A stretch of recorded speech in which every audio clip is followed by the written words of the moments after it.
So you can keep an eye on me? Yes.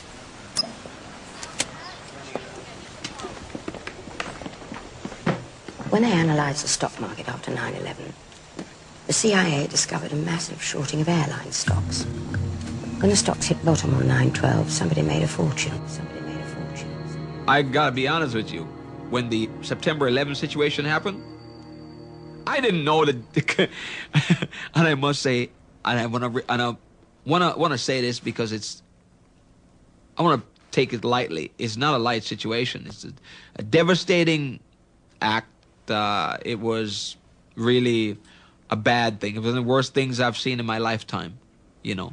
But I will tell you, and every trader will tell you, who was not in that building, and who was buying gold and who owned gold and silver, that when it happened, the first thing you thought about was, well, how much is gold up? The first thing that came to mind was, my God, gold must be exploding. Fortunately for us, all our clients were in gold. So when it went up, they all doubled their money. Everybody doubled their money. It was a blessing in disguise. Devastating, crushing, heart-shattering, but on a financial sense, for my clients that were in the market, they all made money. Now, I wasn't looking for this type of help.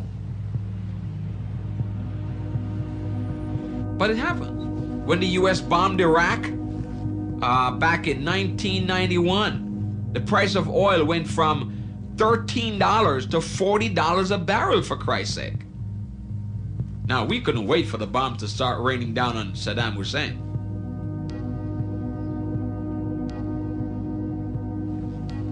We were all excited. We wanted Saddam to really create problems. Do whatever you have to do. Set fire to some more oil wells because the price is going to go higher.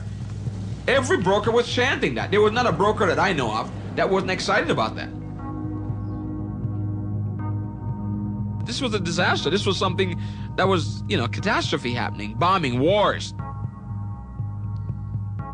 In devastation, there is opportunity. Opportunity, opportunity, opportunity, opportunity, opportunity, opportunity.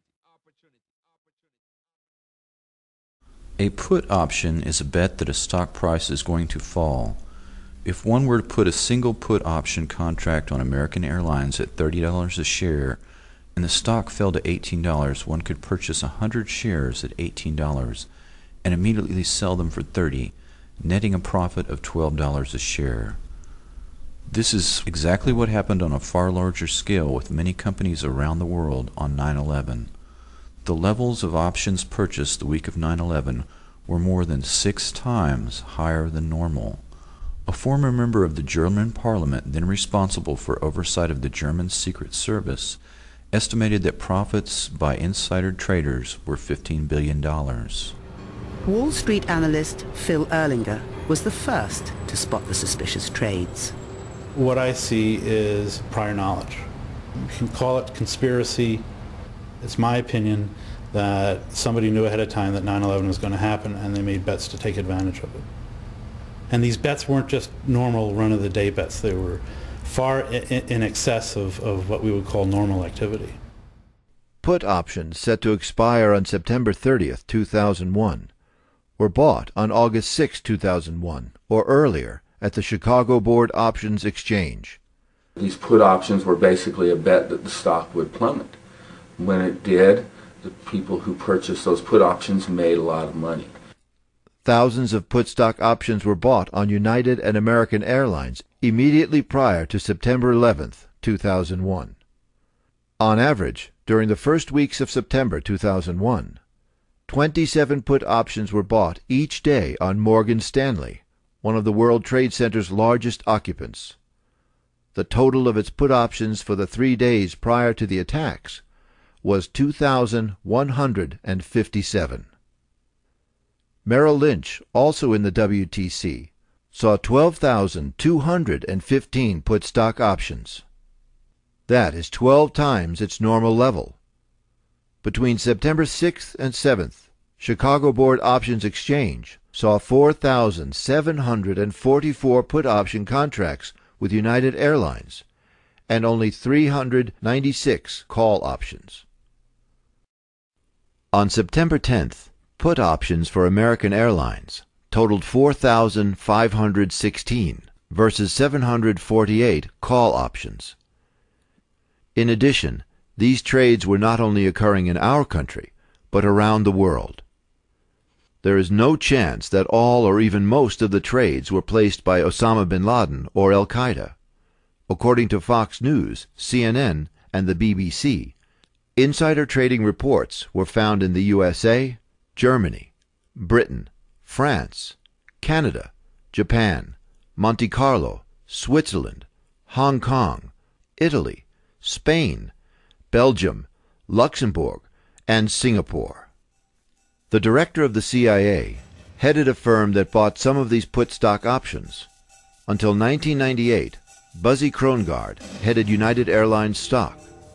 Mr. Krongard was head of Bankers Trust until he resigned, and was promoted to CIA Executive Director by President Bush in March 2001. Buzzy Krongard purchased this stock, and our government did nothing about it. Deutsche Bank is also one of the 4 banks most used by the bin Laden family. Additionally, $2.5 million in put options on United and American Airlines went unclaimed.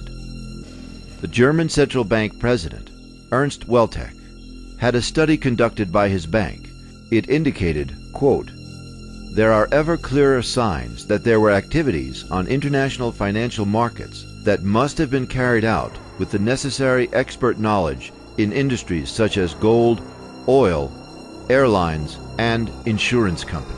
There was a lot of money to be made from the events of September 11th, and indeed, many people in our own government called the events of September 11th an opportunity.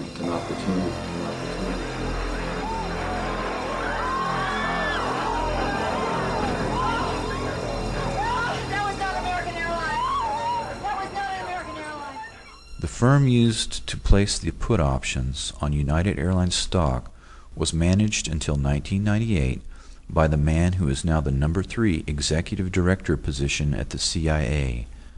A.B. Buzzy Krongard became vice chairman of Bankers Trust when the 2 firms merged, and his new position was to oversee private client relationships. Krongard had a special hands-on relationship with some of the wealthiest people in the world in a specialized banking operation that Senator Carl Levin identified as being connected to the laundering of drug money. Bankers Trust was acquired by Deutsche Bank in 1999 to form the single largest bank in Europe. Before 9/11, Kevin Ingram, an executor for Bankers Trust Deutsche Bank, pled guilty to laundering money to finance terrorist operations for groups linked to Osama bin Laden. Deutsche Bank has been a favorite of the bin Laden family and was connected to the hijackers and their support network. Deutsche Bank had corresponding relationships with banks in Bahrain and Kuwait that served George W. Bush when he engaged in illegal insider trading of shares of his company Harkin Energy.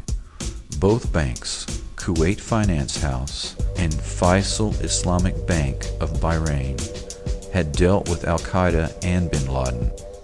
But when the Bush administration released its worldwide list of suspect financial institutions vowing to track down terrorist financing, neither bank was on the list.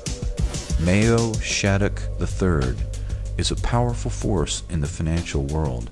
Head of the Alex Brown Deutsche Bank on 9/11, he had previously been involved in Enron, helping them conceal their massive debt, as well as involved in an insider trading scam involving Adnan Khashoggi's Genesis Intermedia immediately before 9/11. He was midway through a 3-year, $30 million contract as head of Alex Brown when the attacks came, and under his management, some of the illegal trades on United Airlines were placed. Mayo Shattuck has taken over Alex Brown operations in 1997 after Krongard had officially gone to the CIA in 1998. Mayo Shattuck III resigned on the day after 9/11.